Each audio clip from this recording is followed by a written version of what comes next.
Alright, here we have our first look at our Japanese quail eggs. The first thing you're going to notice about them obviously is the outward appearance, and unlike chicken eggs, which are a solid color, you'll notice these quail eggs are speckled. The reason for that is it allows the eggs to be camouflaged. Quail will nest on the ground, and in doing so it makes their nest very vulnerable to certain predators. Animals such as crows, hawks, and raccoons, skunks, opossums.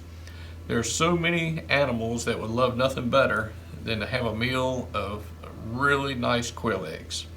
So by being speckled, it allows them to blend into the ground better and hopefully go unnoticed by the predators.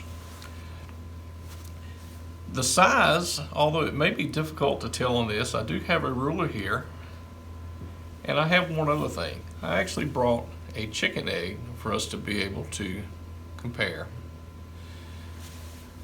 When we look at the size, you'll see that the chicken egg is just over 2 inches long, and the quail egg is just over 1 inch long.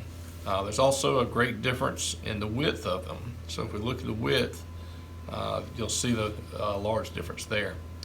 Now, we weighed these eggs a little bit ago. This chicken egg weighed 56 grams. The quail egg weighed 11 grams. So you're looking at about 1/5 the size. So, all right, we're going to set this over. Now we're getting ready to set the eggs into the incubator, but before doing that, we need to establish which way they're going to go in. When you look at an egg, you'll notice that there's a large end and there's an end that's a little narrower. We're going to put the narrow or the pointy end facing down. In this case, the pointy end is here. I'm going to go ahead and put them in our container with the pointed end down.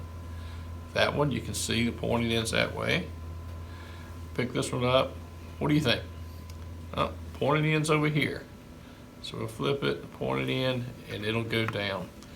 Now when we get to the incubator in a few minutes, we're going to put them in exactly like we're putting them into the container with the pointed end down.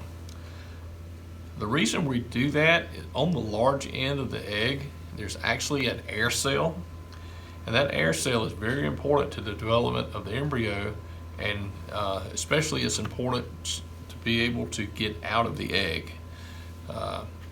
The actual first breath that the chick takes will be while it's still inside the egg. It won't be after it hatches out.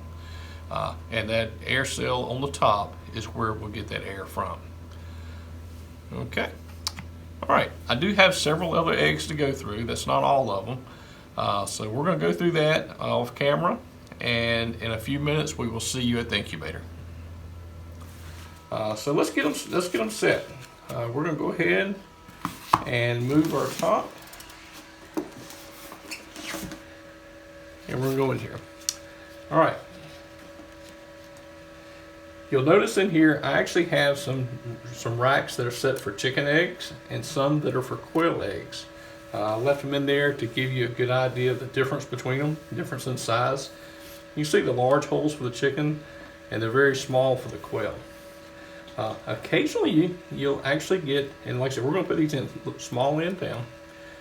Occasionally you'll actually get a quail egg that comes a little larger than normal that will not properly fit into the quail racks.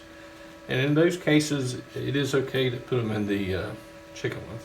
And I actually have a large one in this batch, and I'm going to go ahead and pull it out. This egg here, if I put it in the quail rack, when this tilts, it could potentially fall out. So we're going to set this big one down into the chicken rack. All right, let me finish putting these in. And just so you know, we're putting the small end down, but we have gone through before this and checked and ensured the small end was already down in our container. So it makes the setting so much quicker when we do that. All right. Now before we button this up for today, we're going to go ahead and add just a little more water to channel 1. We're not going to have to add much because we did fill it up just yesterday. But we're going to give it just a little bit to get it back up near the top. Alright. We'll go ahead and set this back up. And just like that, we are incubating our eggs.